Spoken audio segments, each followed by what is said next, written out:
ทำงานอะไรเนี่ยต่อต้านนี่เพิ่งลางานมาเลยคุณติดหัวมาเลยเนี่ยโอ้แล้วตอนนั้นถอดนะเดี๋ยวโกงโอเคมาสวัสดีครับยินดีต้อนรับเข้าสู่มิตรไฟ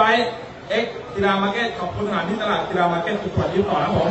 แล้วด้านซ้ายมือคือครับมิสเตอร์วิกครับผมมิสเตอร์บิ๊กโอ้กองเชียร์เอ้เอาสาวๆขอเสียงดังๆเลยนี่มันน้ำเสียงหนาน้ำเสียงหนาเอาคนถึงตลาดน้ำเสียงหนาเนี่ยเดี๋ยวโอเคฝากด้วยครับชื่ออะไรครับตอรีปลายเป็นคนประเทศอะไรครับมันเนียนมากโอ้โหมีคนมากมาต่อยด้วยเขาเจอนะครับผมขอบคุณเลยครับนี่คือทำงานก่อสร้างแล้วก็ลางานแต่ได้แค่นี้ผมแต่ได้แค่นี้เต็มที่นะนี่โอเคมาเต็มตัว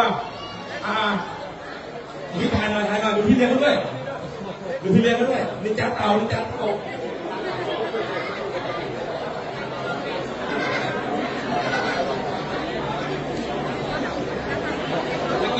มา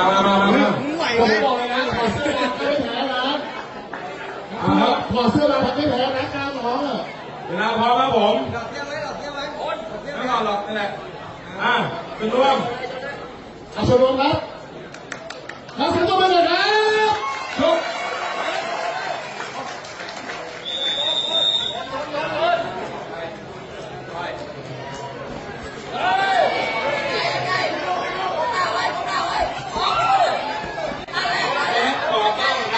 ผม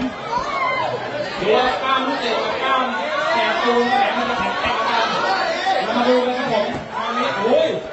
กล้ามเป็นมวยครับผม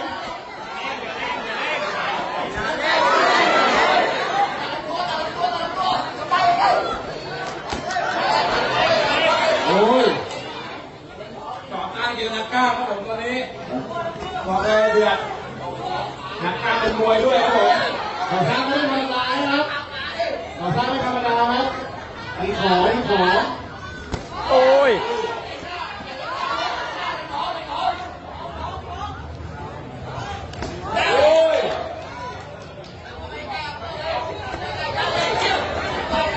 โอ้ย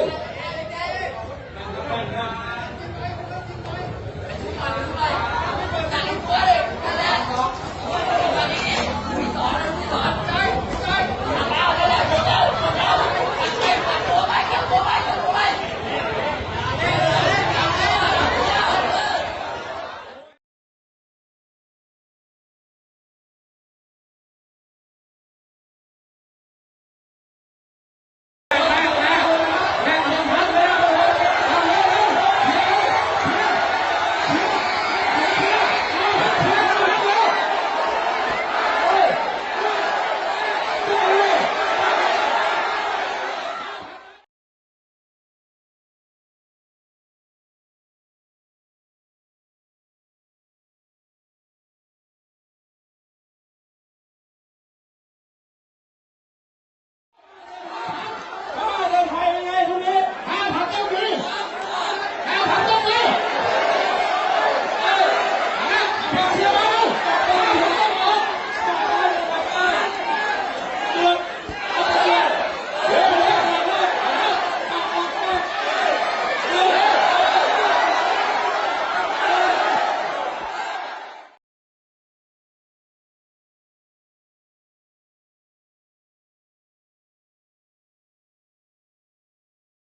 สุดยอดครับโอ๊ตอัดฉีดมาแล้วอัดฉีดครับอัดฉีดคุณที่ดูเนี่ยเอาเสียงตบมือดังๆหน่อยผมบอกเลยไม่ได้ตัวเป็นได้ของงานนี้เลยเนี่ยผมเล็งมาแล้วเราดูก่อนมีผู้ใหญ่เดินคนนี้ก่อน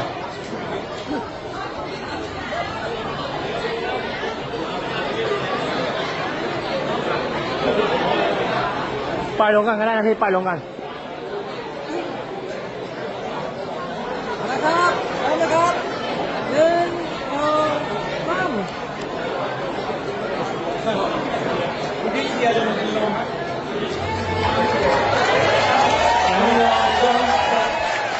หายใจเลยหายใจเลยหายใจเลย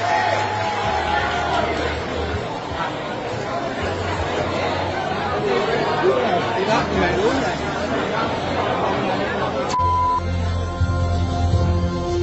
ผู้ได้รางวัลชนะเลิศอันดับหนึ่งในการชกครั้งนี้นะครับผมได้แก่พี่ชาวมาครับผมต่อยโคตรมันเป็นคู่ที่เสียงดังที่สุดในสนามแล้วเชียร์ดังมากคู่นี้บอกเลยครับ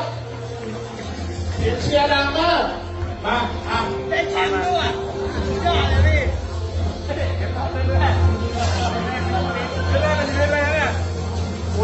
แต่ได้แชมป์วันเลย เย้วันจะไม่ชิวอ่ะมันแบบหมด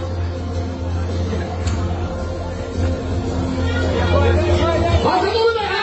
บและผู้อันดับที่หนึ่งเดี๋ยวพี่ชื่ออะไรนะ สอริปาย จอลินปายพี่จอลินปายเขาได้รางวัลแล้วก็อันดับที่หนึ่งในการแข่งขันในครั้งนี้ผมด้วยเขาต่อยดุดันมากดุดันเนี่ยพี่แคปปี้เขาคือไหนรูปสวนใช่ไหมก็ทำงานก่อสร้างได้ทำจริงนะใช่ไหม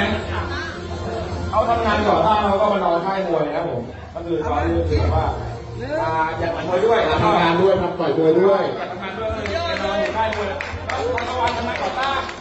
แล้วก็นี่ก็ทำถึงนะเขามาเขาตั้งจริงแล้วก็เขาตรงพื้นอ่ะเขาก็เขาตัวแล้วก็ไปนอนอยู่ได้แล้วพี่หน่วยเขาก็ให้ดูเขาไหลใช่ไหมเอาถึงจะเอาเลยนะครับก็แล้วก็ไปโดนแล้วไม่เห็น